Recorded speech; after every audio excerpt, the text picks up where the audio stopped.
Welcome to the Bold Analysis, ladies and gentlemen. Today, there is a significant political event that happened in Mount Kenya. And this is 3 months after Kindiki was appointed as the Deputy President of the Republic of Kenya. He made his first trip to Nyeri County. And remember the last time, Kindiki had been avoiding going to Mount Kenya just because of the hostility that has been going on there. I would want us to pay some attention to that political tour. And he went there to launch some 2 projects that we also look to see. They launched a transformer under that REREC Rural Electrification Program. And then there was also upgrading of some bitumen road, something that President Ruto has been doing there. Now, what was happening clearly is that the tour in Nyeri by Kindiki was critically very important to look at, because I want to believe it was part of the plan that was laid there to prepare for William Ruto's tour in Mount Kenya region. And this comes even as he meets several delegations from different parts of the country. So I want us to look at that tour. Let's look at the reception. Let's look at the messaging and what we can interpret from that rally. Number 1, Rigathi Gachagua was accompanied by a host of Nyeri MPs and busybodies. Let's get to his Twitter page. Construction of 2.6 kilometers commenced in August 2019 and projected completion date in August 2026. It is taking 7 years to construct 66 kilometers. 66.9 kilometers. I don't know the person who is even doing this. Let's just read this statement from the top. Nyeri County, Friday, the government is prioritizing the completion of ongoing infrastructural development projects in Nyeri County across the county and accelerate Kenya's economic transformation agenda. Nyeri has been allocated 17 billion in the next 3 years. For construction of 12 roads covering a distance of 464 kilometers. Pause there. Who is that has set aside money for the next 3 years? We are just making this financial year. We are in this financial year and even the budget is not yet out. So that statement in its sense, it's actually an exaggeration, and it tells you how people are struggling to legitimize that rally. Inspected ongoing works on upgrading bitumen standard and performance-based routine maintenance in Russia, Charity, Gakanga, Embarigo, Kimunyuru Junction in Kieni. And then construction of 66.9 kilometer roads commenced in August 2019 and projected completion date is August 2026. Which is this road? Kwanini SGR? 66.9 kilometers. We are taking 7 years to build. But what this means is, aina pesa in the next financial year. They will set money in this financial year. They will set money in the next financial year. Probably that's what they mean. Now, look at the busybodies that accompanied Kindiki. Principal Secretary Alex Wachira, Energy, fine, because there was energy project. Joseph Mbugua, Roads, PS for roads, fine. I don't know why the minister was on there. Anne Wangombe, Gender, that was a busybody. I don't see why he was there. Senator Wamatinga, fine. MPs Wainaina Njoroge, that is the Kenya MP, that is fine. Duncan Madenge, Nyeri Town. Eric Wamumbi, Madeira. Rahab, Women Rep. Now, Joseph Lemlengit, M1 MP, I don't know what was he doing there. Mohamed Adu, Wajir South. Eli Letipila, Samburu North. John Bwire, Taveta. Letters Lote, Kacheliba. Joseph Wainaina nominated. Dorothy Mudoni nominated. You carry an MP from Nyeri, from Wajir, to go and launch a road in Nyeri. I don't understand it. Even from Taveta and Samburu North. You see the number of busybodies that were there. Now that I'm showing that to confirm to you that was a political mission. Now, I made some observations there. Number 1, Kithure Kindiki was not there with Kimani Ichung'wah. Kimani Ichung'wah is the person that is the face of attack.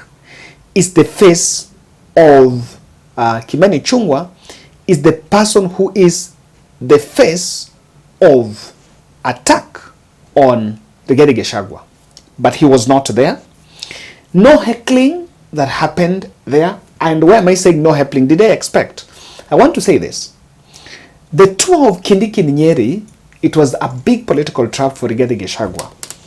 And why that maybe there is heckling that would have happened there, that story would have turned different, because they would have said it would be very projected that Rigathi Gachagua doesn't want people to go to Nyeri, and then that would then take the politics of Mount Kenya East and Mount Kenya West. So that was Nyeri, Rigathi Gachagua's county, and the deputy president was received.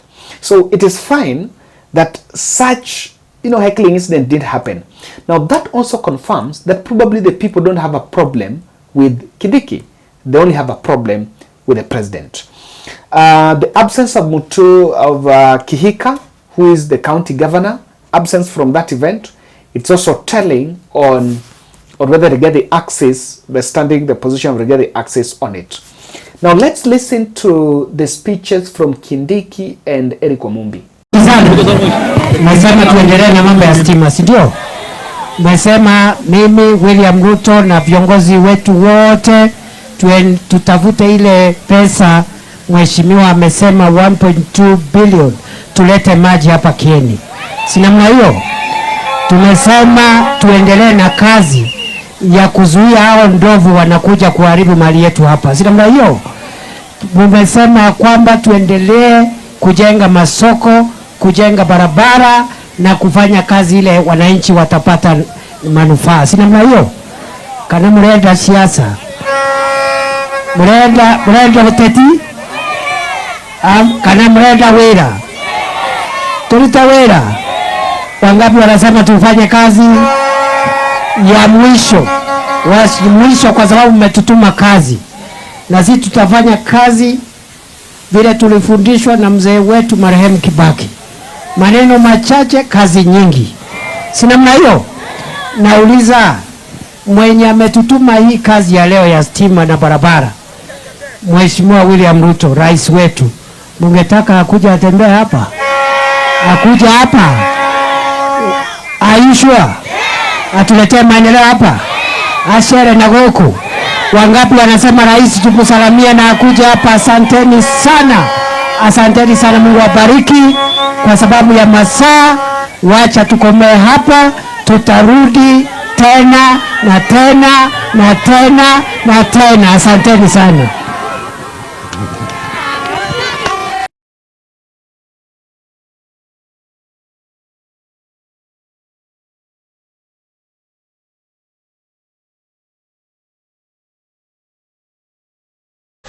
Sisi Mheshimiwa Naibu wa Rais, hapa Nyeri umekaribishwa na watu wa Nyeri, na hakuna kona ya Nyeri hii ambayo hatutatembea kuwakilisha rais wetu William Ruto.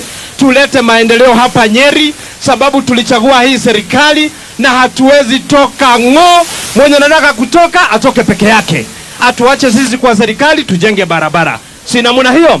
Na tutatembea mpaka Mandera tujenge barabara, sababu hapa umekaribishwa.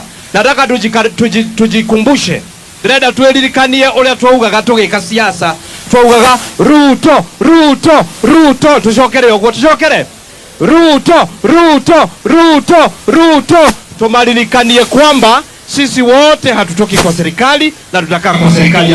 Asante, thank you. Bas, tunaendelea kumalizia. Wacha tusikie mbunge wa Nyeri Town anaitwa DMM Mathenge. Mheshimiwa watu muri akenu kuma twauma githurano 2022 anene thirikari-inĩ nĩ marĩ macoka, na nĩkĩo mũthĩ turauga atĩ mũngĩririkana barabara ĩno ona 2013 tũrĩ na mũtigaire Ndĩritũ wa Gachagua no twaririe ũhoro wayo, nĩ makana tima. No rĩu turauga atĩ our deputy president, project zote zenye zimekwama hapa kwetu, hiyo ndio manufaa kwetu. Ukikuja kule Nyeri, stadium ya hii area yote inaitwa Rorengo pia imekwama. Kwa miaka miwili hakuna mtu. Kindiki was asking the people whether William Ruto should go.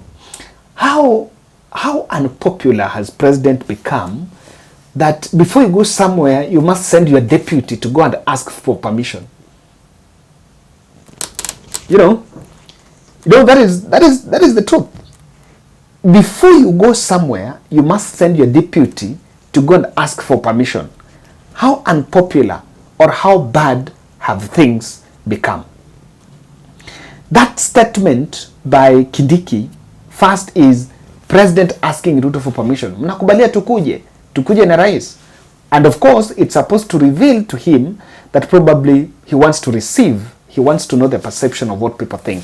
I want to believe that the intelligence team moved to Nyeri with Kindiki because they wanted to, and they were gathering intelligence around there on what exactly do the people think, whether the people will actually accept the president. I also realized that when Kindiki was talking, he made reference to Mwai Kibaki. Someone will say because Mwai Kibaki came from Nyeri, but also he intentionally left out mentioning Uhuru Kenyatta. Why is he not saying leaving it where Uhuru Kenyatta, continuing where Uhuru Kenyatta left? They're talking about Mwai Kibaki, and I think after Uhuru Kenyatta showed intent that he was supporting the Gen Z protest, the government went back to the drawing board, and nowadays they're not very comfortable about giving Uhuru Kenyatta some accolades. So it is very clear there that Kindiki also decided to mention that. The other observation I realized when Kindiki was talking is people are staring at him. Now that reception, to me, it is not a reception of acceptance. It is not a reception to show approval. It is a reception, it is a reaction on anxiety. People are happy because they have seen Kindiki. Since he became deputy president, he's never gone there. In fact, he was never going there. So it is an excitement of seeing Kindiki. And there is a clip of Wamumbi trying to tell people about the politics. I don't know what will not happen in Nyeri and this and that. And it's not really making sense to the people because the people are not saying this and that. Now you realize that it is Wamumbi who was saying those things. So Wamumbi is becoming the next Kimani Ichung'wah, and I think he has decided, he's known very well that Rigathi is going to make sure he goes home in 2027. So he has nothing to lose. For him, he knows very well that in Madeira, Wamumbi is going home. He knows Irone is going home, so is a gun that can be used for hire because it's now not useful after 2027. Now, that impromptu rally in Nyeri, I made 3 quick observations I want us to explain here. Number 1, the people are not buying those dangling carrots. And it has become monotonous. You know, when the president goes somewhere, nienda kwenda kufinya hiyo kitu hapo ya stima hapo na mtu mmoja, then you go there and launch a transformer. Even a transformer was launched in Nyeri. You check those photos, you will see one of the photos is a transformer. Then you go and flag roads. Remember, there is no new road that was launched in Nyeri. The road that was launched, it was just inspection. And I don't know why a whole deputy president or a whole president will go to the ground to inspect a road, a bitumen road, kwa village. I don't know. And if you realize something here. Kindiki fears, Ruto fears Kindiki effect, regarding the effect in Mount Kenya. One thing I was expecting is this, that Kindiki would go to Nyeri town and have a rally there. When you go to Kieni, unapita Nyeri town. I think the last person I was told, you can go to Nyeri town. It's not very far from Kieni. So, he didn't go to Nyeri town, even though he was carrying a political battalion around him. And why? Because he could not address that rally. In fact, the issue of overlooking Uhuru Kenyatta and mentioning Mwai Kibaki and Mwai Kibaki is also dead, it's a very clear indication that I think it will cement the dissidents. It will cement the dissent going on. And it's very clear that that rally, to my end, if it was supposed to go to test whether people will accept William Ruto, the verdict is a very bad news. It is not what really is expected. And President Ruto believes well that, and this is one thing I don't understand, because Kindiki was brought in as the baby of the broad-based baby, the nationalist. So why is he being sent to a region so that he can prepare way for the president? I think the president should just go, but they understand very well that Nyeri is not pushover and things are not really looking well. Thank you.